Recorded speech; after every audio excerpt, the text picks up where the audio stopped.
Hello, I'm Jenya DeLima. Welcome to Writing and Editing, the author-focused podcast that takes a whole person approach to everything related to both writing and editing. The hero's journey is a framework the stories have used for centuries. But is it time to move past this one-size-fits-all approach and rethink the traditional hero archetype? Psychotherapist Dr. Stacey Simmons, author of The Queen's Path, is here to offer her insights on this topic and another method that you may want to use. Well, I'm thrilled to have you here, and I've already enjoyed our discussion even before recording. I'm really delighted to be here too, Jenny. This is really great. I'm really excited. Well, you've written a fascinating book, and I can already tell that it's going to influence both how I edit and how I read. Oh, excellent. So I'd love to have you talk a little bit about what went into writing that and what even led to realizing that there was a need for this book in the market. Well, I'll start with the second question because I didn't know that there was a need for this book in the market. I would love to say that I had some grand plan that I wanted to discover something new, but it wouldn't be true. What happened was I had been working in entertainment for almost 2 decades in and around entertainment. So working in a university that had big entertainment connections and working as a producer, and it just was eating my brain. Like entertainment was kind of killing my soul, and I started having really terrible nightmares. Oh no. And the nightmares lasted literally for years, like every night for years, just nightmares, nightmares, nightmares. And I got into psychoanalysis, which led me to decide to become a therapist. Oh, okay. And leave entertainment. And when I made that decision, I chose to go to a place called Pacifica Graduate Institute up in Santa Barbara here in California. And the minute I stepped foot on the campus, my nightmares stopped. That is amazing. So I was like, okay, I'm paying attention now. And at the end of this kind of 2.5, almost 3-year period, you have to write a thesis. And it had been such a difficult, and I don't mean only like the subject matter in terms of like the difficulty of the courses, but the program is very psychoactive. So you're like dredging up your stuff while you're like becoming a therapist, right? That can be incredibly hard just to deal with those emotions that are being brought back to the surface. Yeah. 100%. So when it came time to write a thesis, I'm like, I want to do something easy. I worked in animation. I'm going to write about archetypes in animation. That's what I'm going to do. And I wanted to do like how women have been portrayed in animation since the first animated film, which was Snow White, up to the present at the time, which was 2013, was Frozen. Mm-hmm. And what I found was that there was this other archetype out there that was not a hero's journey. It was the story of a divided woman who eventually becomes sovereign over herself and owns herself. And I was like, oh, this is nice. This is a nice story. I'll, write up my thesis and be done. They wouldn't let me do the whole canon. They told me I had to focus on just 2 movies because I only had 50 pages. So, is that all? Yeah. So I wrote up my 50 pages. I went about my life, started a psychotherapy practice. And then that archetype kept showing up in my therapy practice. She showed up in my patients. She showed up in the movies I was watching. She showed up in the television series I was watching. And I was like, hold on, what the heck is happening here? And it kind of, like the nightmares, it kind of haunted me. And I had to write it down and put it in front of me and figure out what I was seeing. And that's where it came from. And, luckily for me, having gone to Pacifica where they focus on archetypal psychology, it was kind of easy to see it as an archetype because we're so steeped in that program. And so I was like, oh, this is something nobody's described before. That's a little worrying. And oh my gosh, I guess I better do it. Yeah, that really says too, just even what is a society that we focus on, because we do hear about archetypes a lot, not just if you're in like the whole Jungian school of psychology, but even just for character development or finding common themes. And so it does make you then wonder, why is this something that hasn't been addressed more thoroughly before now? So I wondered if you had any thoughts on that too. I mean, to be fair, I think nobody's been looking. I think we have accepted, Campbell, when he discovered the hero's journey, was like 1944, and it had existed for thousands of years before that, right? And he looked at it for decades before he wrote that book. And he called it the monomyth of human experience, but he didn't let women have a role in it. He said that women were the center that the hero was trying to get to. It's very Mario. 100% Mario. Exactly. And people just accepted it and they tried to adapt the monomyth. They took his authority, which we're trained to do, right? Yes, exactly. They took his authority that the hero's journey is the central story of humanity, as opposed to saying, is it though? Is it the only one? Maybe there's something else. And I think it's taken this long culturally for us to even, allow the idea that there might be another archetypal story out there. Yeah, that's a good point too about just implicitly trusting people who are in places of authority or a perceived place of authority, since as you and I know probably from psychology studies that you don't actually have to have a place of authority to do that. But yeah, so even just reaching that point where people feel comfortable questioning it, and it's not that you're like the conspiracy theorist because you are questioning it, but people realize there might be something behind that too. Yeah. But before we go into the different journeys a little bit, could you explain exactly what the hero's journey is if you had to summarize it? I will paraphrase Joseph Campbell himself. He said, There we go. boy lives in the ordinary world. Boy leaves the ordinary world for the extraordinary world. Boy has a quest. Boy learns something important, becomes informed or enlightened, and loses something important on the way, and returns to his people with the boon of his experience to bestow upon them the boon or the elixir of life. And depending on which expert you study Campbell with, it might be 9 to 17 steps on the hero's journey. Well, in your book, you've written about how the hero's journey isn't representative of most women's experiences. So can you share why that is? I mean, the reason from a purely, it might be, maybe it's sociological, maybe it's a little bit on the feminist side. I mean, I don't really care. I'm staunchly feminist, so it's fine. But women have a different experience of the world than men. And it's because for thousands of years, women have not had equality, parity, autonomy, and sovereignty. And so you can't walk into a meeting as a woman, and even if the meeting is all women, you can't walk into a meeting and presume that everybody's going to see you as an equal. You can't walk into a public place and presume your safety. Like, women know this. We know this instinctively. We learn it from a very young age.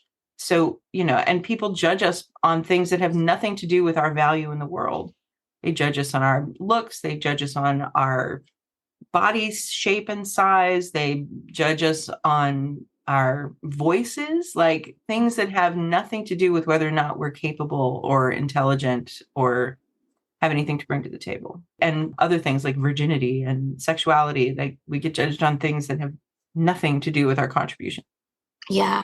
You also wrote about the different societal and familial obligations that women have, which are usually ignored quite often in literature as a whole. Yeah, completely. Like, nobody says to, when Superman's interviewing for his job at the Daily Planet, Perry White doesn't say, well, is your job as a reporter here and your nightly engagement in vigilante justice, is it going to interfere with your desire to be a father and a husband? Nobody presumes that a man has a different path to becoming himself, that he has to worry about other people's roles and expectations of him. Nobody does that for men. Men don't have to hold that while they're trying to also become themselves or attain some goal in the world. And women do. We have to, even if we don't care, even if we don't want to get married or have children, people presume that that is a role that we should want. And so then we have to navigate other people's expectations when it might not even be something that's on our radar at all. Yeah. You see that even with like the celebrity magazines, so and so is like 54 and just getting married, nobody cares. But then you see something like Jennifer Aniston, where for a few decades, really, it just felt like every single front cover piece that you saw was about, is she getting married? Is she pregnant? Is she having a baby? How does she feel about all this? Well, obviously, we can't presume to know any of that, and yet that was the focus. Yeah, 100%. I mean, even the way we think about women when we are held in esteem, like someone like Princess Diana or Meghan Markle or something, like, that we go through these things of looking at them from multiple points of view that almost always have to do with her subjectivity, her being a subject to society or to a husband or to a culture, not about her as a human being. Like, nobody looked at Meghan Markle and said, oh, she's a really talented actor. Let's talk about her as an artist. No, she's not fit to be queen, therefore, because she's not these other things, right? Right, exactly. Or monitoring their weight every other day and talking about it and discussing it and what that could possibly mean, which also usually almost always goes back to the whole pregnancy rumor. 100%. Exactly. Well, shifting a little bit, if we move into the heroine's journey, how is that different from the hero's journey, but also why is it still not quite what we should be going for? So the heroine's journey started with, I think it started with Maureen Murdoch. She was a student of Campbell, and she really petitioned him to both collaborate with her and try to help her delineate or define a heroine's journey, because she felt that women deserved the call to adventure and women had similar experiences. And, Campbell famously told her that women didn't need to take the journey. They were the center the hero was trying to get to. Again, very Mario, right? And Yes. she disagreed. And she's a psychoanalyst and she was writing in the 80s and 90s. So her stuff is really kind of more spiritual, kind of new agey. Uh, When you look at it now, it feels a little dated. She very famously said she was not writing for writers. She was writing for psychoanalysts and therapists. So hers is a little, it's very much like, a woman on a heroine's journey has to make peace with her feminine side. That was her thing. And that for me, it feels like what you're saying is that the journey of women in that particular period of time, she was trying to acknowledge that women had to deny part of themselves to participate in culture. And I think that that's valid, but it's not a heroine's journey, right? right. Yeah, that's a denying of the self. It's not an acceptance of it. Exactly. And there are other writers, Gail Carriger and a couple others, who have like a journey where the character is trying to get to community. Like I think Carriger's is as close to mine as anybody has gotten so far, but she and I still have differences. Like there's no divided woman on hers. So I think the thing that really distinguishes the Queen's path from either the hero's journey or the heroine's journey is this idea of the divided woman, that no matter what track, and women are put on one of two tracks, no matter what track you're on, you're still on the same journey, right? And we like to think of it as separate because we have this idea like of mean girls, or where there's the pretty girl or the mean girls, and then there's the ostracized girls. Both sets of women are on the same path, and it's a trap. If you keep women divided against each other, if you keep a woman divided against herself, then she's not competing with you. Oh, yeah. I've heard about that before, but when you think about it too, like even within literature, and that this idea is being espoused over and over, and so it just becomes part of our accepted view of how the world is, and that, yeah, even maybe how that then reflects in our own lives about how we categorize people that we encounter. Exactly. Exactly. And the idea of the divided woman and sovereignty is what separates, I think, the hero's journey or heroine's journey from the Queen's path. Mhm. Could you give an example of each from very pop culture references people will probably understand or recognize? Sure. First of all, there are two sub-archetypes of the Queen. So one is the maiden in search of relationship, or Misor. These are acronyms that I created because the existing archetypes were so fraught with difficult meaning. So like the idea of princess or witch, we have so much meaning associated with them. It's really hard to get out of that in our heads. So the Misor is the one that we typically align with, like she's Glinda in Wicked, she's Cinderella, she's Snow White, right? Like, but she's also Regina George from Mean Girls, right? So a woman who fits the standards, is pretty, is trying, it knows that in order to get along, she's got to be liked, she's got to submit to authority. And then the other side is magical, isolated, powerful, and endangered, or Mipe.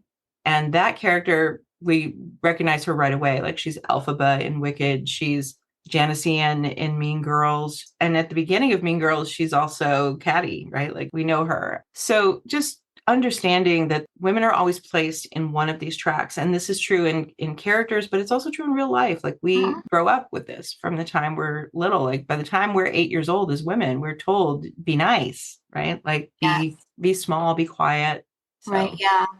That whole thing about like, don't make a fuss, it's not a big deal.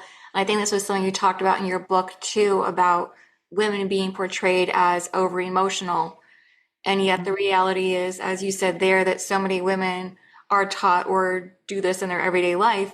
They hold their emotions in check or don't let them out because they're serving other people's emotions first, or letting those emotions are the ones that are being expressed and validated. that's exactly it. That's our job. as a therapist, it's kind of crazy. I'm part of a really large practice, and we have 4 or 5 men therapists, and there's like 40 therapists in our practice. So, and the men, we have a really hard time placing people with the male therapists because people want to talk to women about their feelings because women hold the feelings for our culture. So if you have feelings, you want a woman to hold them, even if you're a man. Yeah, just as a mom, I can say how incredibly true that was and how much I identified with that when I saw, because I've thought there have been so many times where I'm having a lot of stress from tight deadlines or something else is going on, or maybe there's something impacting my personal life that I don't need to bring my children into, but then they come home and they have a problem with school or with a friend, and I then have to act like everything is okay on my end so I can help them process whatever they're going through and so that I can be emotionally available to them. But yeah, it just really got me thinking about that and how often we do it without even realizing we're doing it. Yeah, we Yeah. just shift into that other mode. And Mm-hmm. again, yeah, everything does get sort of pushed to the side, but that doesn't mean that we ever then bring it back up and think, okay, what is going on with me? What do I need to be Mm. dealing with? So, Yes, ma'am. That is a hard reality of being a woman. And it's one that almost no one addresses, right? Like we don't talk about this in our culture. It's been maybe 10 years people have started talking about like the emotional overhead and the kind of emotional labor that women do. But by and large, we don't have the vocabulary to talk about it. right, which is why it was really so almost invigorating to see it printed in a book because, yeah, I think I've seen it in like self-help forums or a few videos on YouTube, that sort of thing. But again, it's almost just glossed over. They use Right. that phrasing, but they don't define that phrasing.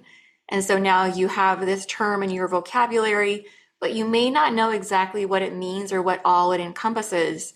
And so again, just seeing that spotlighted here and gone into in depth, I think that alone is just brilliant. Oh, thank you. I You're really welcome. appreciate that. We hold the emotions for our families, for our culture. It's something I think that we don't talk enough about. Can you think of any forms of media where this is portrayed in a character? I'd have to really think about that, Jenny. I mean, like thinking about like a film or a novel. I think one of the reasons that people love romance so much is because it gives people relief from that. Actually, they're in another realm of emotion where it's not serving someone else. Oh, yeah, I think that's a really good point. Mhm. Not to also, again, shift topics, but we see that too, that so many people have this poor opinion of romance, but that just goes into a whole other conversation about why that is. But yeah, it's exactly like you said, it's giving them that space to just be themselves. And it's not so much about here's this expectation weighing down on me and here's this, because we do see those characters, they feel a lot more open and vulnerable than what Mhm. you see from women characters in other genres. Yeah, absolutely. And the characters in romance, they're an idealized version of ourselves, right? They're ready to receive support and emotion. And the love interest is almost always the ideal version as well. Like the person who's going to overcome their own stuff to be here for and with me. That's not a reality in most women's lives anyway. So Yeah. Well, just to bring this all together, if you could Mhm. think about the Queen's path with a romance, what would that look like? Oh, that's so fabulous.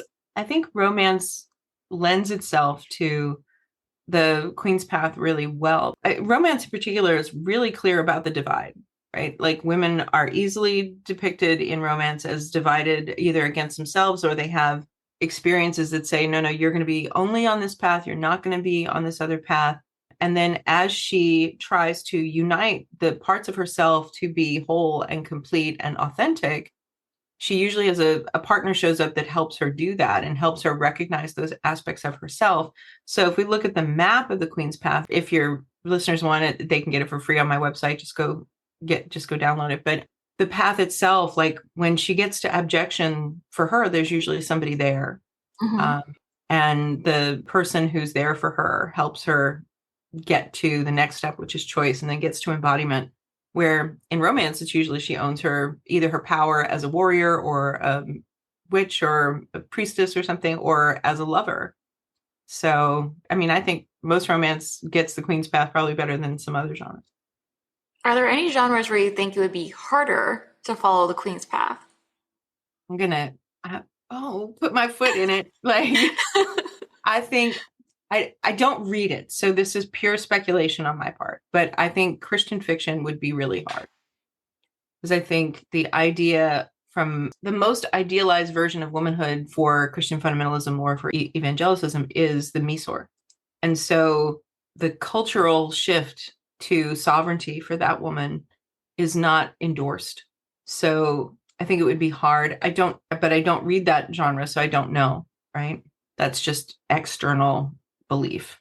But I mean, the thing about archetypes is they're in us. Mm-hmm. I didn't create this, I discovered it. So it's not something that I'm saying this is the way, right? This is what I saw in looking at movies and films and fairy tales and novels and plays and sacred literature. The archetype is there and it lives out in the world and it lives in us. So we reproduce it all the time. We don't reproduce it because somebody found my story map and they're like, oh, this is what I'm supposed to do.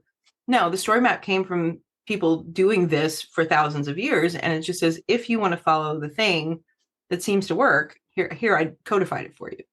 But yeah, the archetypal model itself, it's in us. We reproduce it all the time. What was one of the earliest examples you saw of the queen's path when you were doing your research? Well, there were two that were really striking. Well, three, I guess. So one was in the very first poem ever written down. It's a poem called Inanna, Lady of Largest Heart, and it's a Sumerian poem. And that's like 6,000 years old. And it shows this woman who is on a quest to the underworld where she has to meet her sister self, Ereshkigal. Mm. And she arises through the 7 gates to come back from the underworld. She takes on all of the parts of herself that she had to put down in order to go to the underworld. And she becomes a queen when she comes back.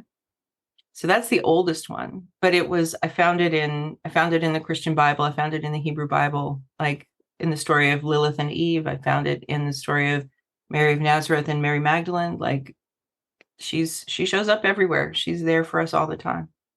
Yeah, I do think it's important to bring that up just so people realize this really is not a new concept or idea or configuration of how women are portrayed and how they have gone through their journeys in life.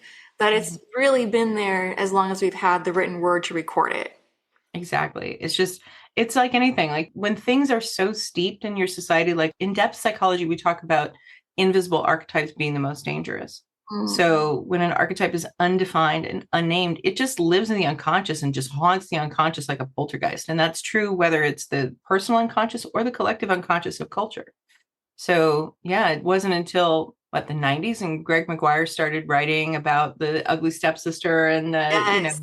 Elphaba and we started thinking about the baddies, right? And that they had another life. Mhm. Before that, stories about women ended with marriage and ended with the happily ever after. And I mean, it's 30 years since we've stopped presuming that. So it's not very long.